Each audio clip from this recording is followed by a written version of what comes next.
Yes, hi all.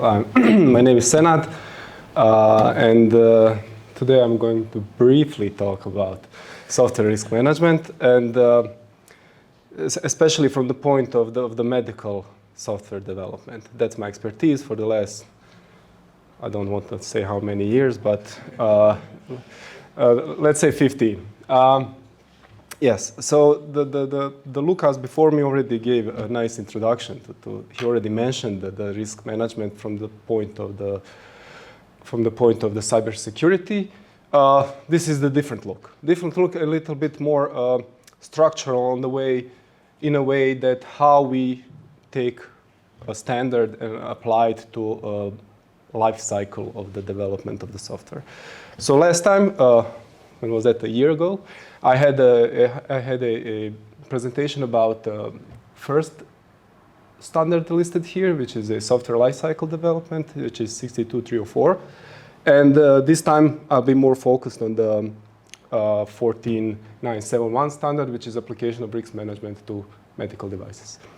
I've put a full name here just for the reference so that whoever reads this understand what's going on. The IEC and ISO are the household names for the standardization of things. Then there's a specific number, for example, 62304 comes in, which is the specific name of the standard that you're trying to implement.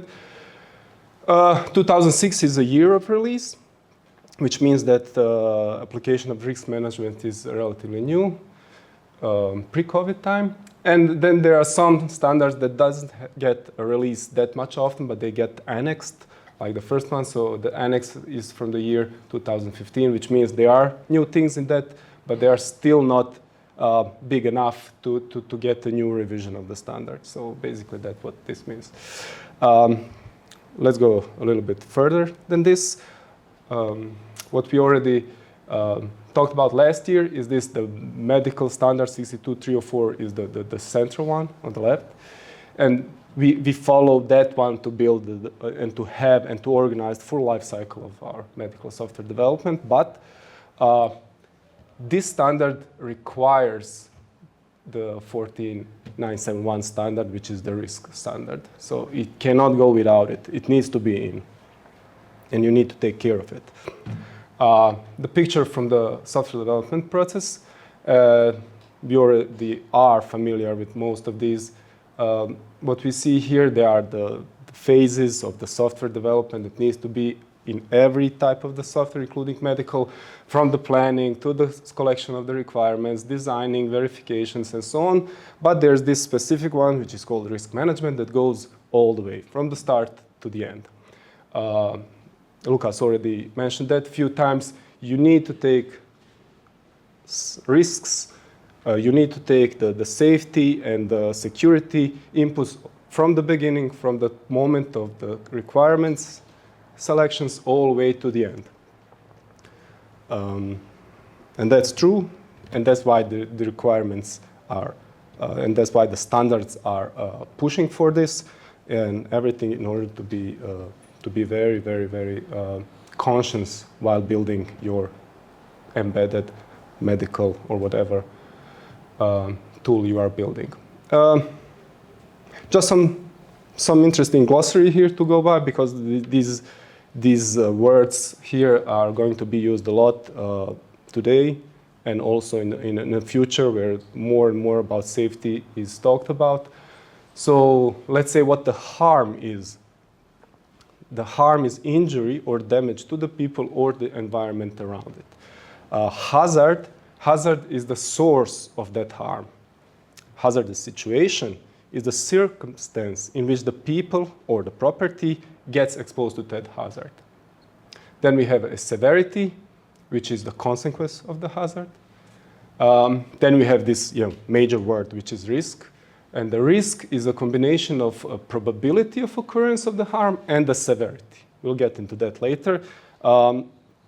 That's the risk. That's what we are talking about. That's what we measure. That's what we evaluate. The risk assessment is this process comprised of a risk analysis and risk evaluation. Residual risk is also something that we need to take care about. Is something that remains after we control all of the risks. And then nice word of the reasonably foreseeable misuse. And that's something that the better risk analysis you are, the better you are in finding the ways of how to use the device in a wrong way. You take the device and envision in what many ways the user can use it outside of the, of the intended use. And the word of the day is a safety. It's according to the standard, safety is a freedom of unacceptable risk. This is the full process of the risk management. At the very beginning, when we start with the risk management, we do a risk analysis, which means we have to understand the intended use of the device. We need to be smart enough to see what are reasonably foreseeable misuses. We need to identify the characteristics related to safety of the specific device. We need to identify the hazards and the hazardous situation that this device and the user can come up with. And then we need to estimate risk. Then is risk evaluation.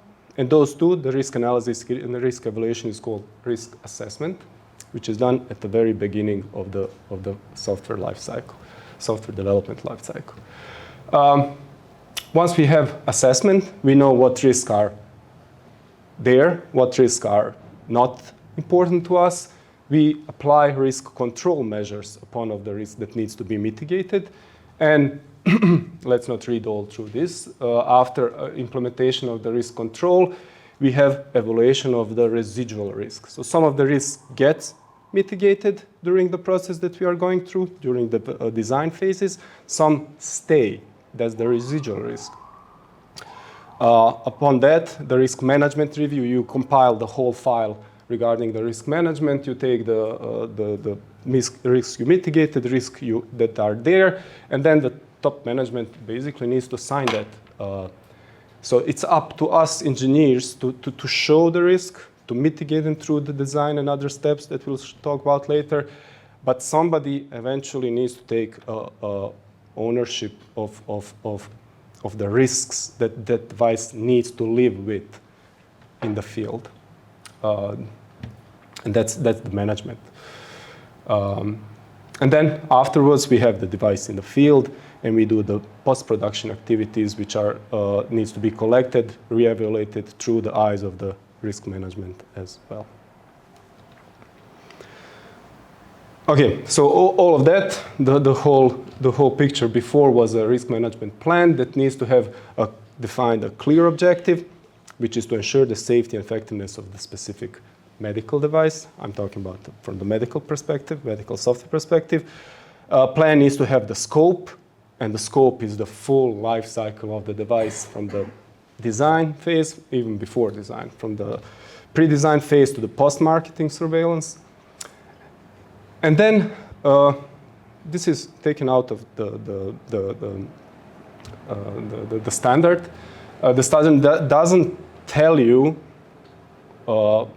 full set of ingredients that your plan needs to have, but rather instructs you something that you must not miss in that plan.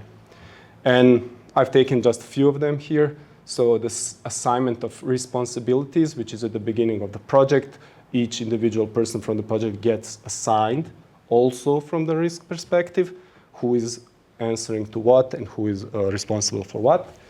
We need to define the criteria for risk acceptability. If you remember, and I'll show that on my example as well, there's some threshold that if risk is above that, you need to mark it as red and do something about it, control it. Either it's green, you're okay to go. You need to choose a method upon which one you're going to test your risk. There are many out there. Standard doesn't tell you what method, just tell you choose one and stick to it. And then you also have to have planned verification activities. How do you actually prove that your control measures are implemented? Okay, the risk analysis is the first step. Everybody heard about risk analysis or risk analysis document or whatever. We all have it. Risk analysis is comprised of identification of the hazards, identification the situations that can come up with, and eventually on estimating risk. So let's see what the risk is. First, we have hazard that we need to identify to see in how what's the possible hazard that this device can be influenced or generate or influence, whatever.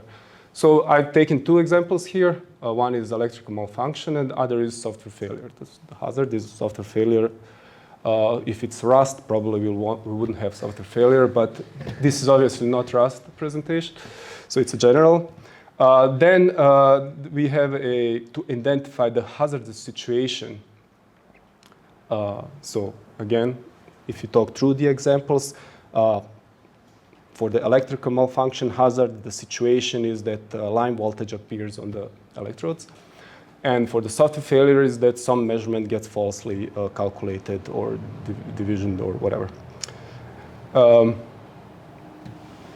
Then we do an estimation of the risk, which is a combination of the probability of that specific thing to happen and the severity of if that specific things happen, how fatal is it? How does it measure regarding the safety?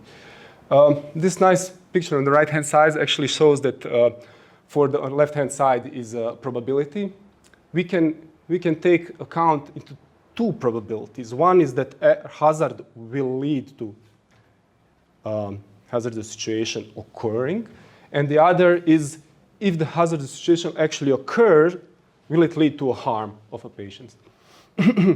Usually the simple project, small devices doesn't differentiate P1 and P2. It just goes straight to the P, which, for example, on our estimation risk electric malfunction, we just said that probability is 1 in 1,000. Whatever that means to you. It can mean 1,000 running, 1 in 1,000 days. It really depends on the device you are building. So device you are designing. It can be whatever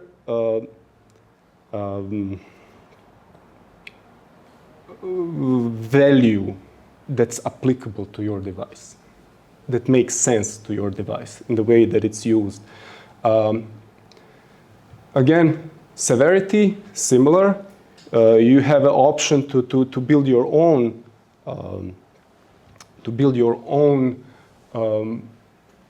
occurrence and severity levels. Let's say it like that.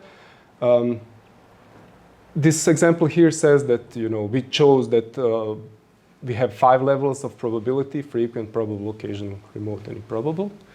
And for the severity, we have from the top to the bottom, from the fatally serious to just normal user dissatisfaction. The process of risk evaluation is taking your risk, giving it probability, severity, and finding it here on this table. As I said, table is not coming from the please help me, from the standard. This comes from one of my examples, or for very simple FMEA examples that you can find on the internet. So once you applied your criteria to this, you get a part of the table where your risk needs to be mitigated. If your specific risk, the one we have here, which probability 1 of 1,000, which is occasional, and then severity, which is serious injury, you get a 50. It needs to be mitigated. It can be as simple as that. Here comes the experience, really, into point. Here comes the moment where you have companies that have done this multiple times. That you have. That's why you pay some companies more to help you than the others, because they say we've done risk evaluation for hundreds of devices. We can easily apply our knowledge, our experience into building, even choosing the method, not only evaluation of the risk and everything else. So this is the experience is very important with this risk management. So we estimated our risk, and we entered the design phase. So estimation needs to be done before the design phase. Estimation of the risk is done while collecting the requirements phase, really? Okay. So you get to a point of the risk control. You need to implement the risk control measures to reduce the risk to acceptable levels. That's the point. Come from the red to the green. This is very important. It says that you need to implement risk control by priority. First, what you need to try is to reduce the risk by implementation, safe design, and manufacturing. That's the main. You want to, take the root out of fully, completely from the ground. Then, if you are not able to do that, it's something really specific, you need to do protective measures in device or during manufacturing. If you are not even able to do that, then you put small marks. Please don't drink, it's hot. Things like information for safety. Yeah. Then also what you need to take care about is that there are risks coming from the risk control measures. But, okay. Then we have, again, some examples here for our example with electromalefaction. What we'll do for the risk control manager, we'll add redundant circuits or put maintenance checks in the post-market life cycle. For the software failure, we'll do better testing, fail-safe mechanisms, and so on and so on. The table we saw previously in one of the lectures, but a bit different. We have this residual risk evaluation. So at the beginning, we said, this is the hazard. This is a reasonable foreseeable sequence that leads to that. Then the name of the hazard situation and the harm. We already said it's 1 in 1,000. We already said it's non-fatal, but it wasn't acceptable. So this happens after risk control measure. We said, for the risk control measure, we'll do that. This is the requirement that this specific risk measure is taken as a requirement for the design of the device. This is how I test it. So this is what we cannot change is the severity. Severity of that harm is the same. What we can change is probability. So we reduced from the occasional to improbable, which led to acceptance, saying yes. And I showed that, but I planned to circle it also, so let me do it again. Eventually, you'll do the risk review report, document everything, show it to the decision makers, show all your actions, review it and approve it by the management team. Post-market surveillance often gets ignored, but it's very important from the risk point of view. We need to see how the device is taking out. There's no way we could envision how the end user is going to use it, so they are plugging it every way around. Just look at the USB thing. We need to collect that data, and eventually in another round of development of that device, we need to take care of it and also design around it. The conclusion is, I hope I'm okay. Application of the software risk management is influential and is part of the software development lifecycle, which you need to have in order to be CE marked. That's the idea. That's the point. Thank you.